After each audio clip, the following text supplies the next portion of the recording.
আমরা ছোট সময় একটা খেলা খেলতাম, মশা মাছির মুখ পোড়া। এরকম একটা সময় আসতো যখন ওই পোকাগুলো উঠতে শুরু করতো বিভিন্ন জায়গাতে। একেবারে তখন আমরা আম, একদম হই হুল্লোড় করে পাঠশালাতে আগুন ধরিয়ে একদম এই পাড়া ও পাড়া আগুন নিয়ে খেলা করতাম। এই পাশে কি কারণে এরকম হইতো জানি না। এবং এমনও হইতো যে ওই দিনগুলোতে গাছ, কাঁঠাল গাছে ফল ধরে না, সেসব গাছের কাছে কাঁচি বা কোরাল নিয়ে বলতো, শুনতাম যে কাইট্টালাই কাইট্টালাই, এখন নানা কাইট্টাল না, সামনের বছর ফল দিব। তো কি ধরনের, কত ধরনের কুসংস্কারের সাথে যে আমরা বড় হয়েছি। এমনও অনেক কুসংস্কার বর্তমানে প্রচলিত আছে যেগুলাকে কুসংস্কার বললেও আপনি বিপদে পড়বেন, কারণ মানুষের আস্থা বিশ্বাসের জায়গাটা এতটাই স্ট্রং। সেই কুসংস্কারকে কুসংস্কার বলাও যাবে না। যাই হোক, আহ, আমরা ছোট থেকে একটা জিনিস সবসময় শুনে এসেছি, যে সেটা হচ্ছে আগুন নিয়ে কখনো খেলা করো না।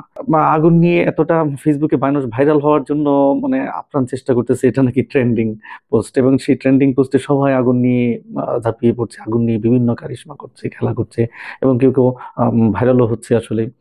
লাখ লক্ষ লক্ষ ভিউ হচ্ছে, তাদের ইনকাম হচ্ছে, তারা ভাইরাল হয়ে যাচ্ছে। আবার সম্প্রতি আমাদের ময়মনসিংহের বিশেষত ময়মনসিংহের গরিপুর অঞ্চলের যে আমাদের একজন কন্টেন্ট ক্রিয়েটর ফানি কন্টেন্ট তৈরি করে, আমারও খুবই ভালো লাগে। তো আমার এলাকার ভাই হিসেবে তো আরও ভালো লাগে। সে খুব মজার মজার ফানি ভিডিও বানায়।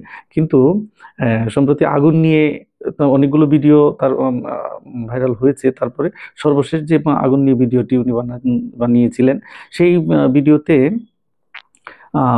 অ্যাক্সিডেন্টলি এমন অবস্থা হয়, যেভাবে আগুনটা ধরার কথা তার চেয়ে বেশি পরিমাণে হয়তো পেট্রোল দেওয়া হয়ে গেছে, এবং আগুনটা এমনভাবে লেগে গেছে, যান বাঁচানোর জন্য সে ঝাঁপ দিয়েছে, তথাপিও আগুনে তার প্রায় শরীরের 30 থেকে 40% পুড়ে গেছে। আগুন নিয়ে খেলা করা উচিত নয়। এই উচিত নয় এটা জেনেও সেটা কি বন্ধ হয়েছে? এর মধ্যে এইরকম দুর্ঘটনা হওয়ার পরেও এই আগুন নিয়ে ভিডিও তৈরি ব্যাপকভাবে হচ্ছে। আসলে বর্তমানে সিচুয়েশনটা এমন, যে কোনো মূল্যে ভাইরাল হতে হবে।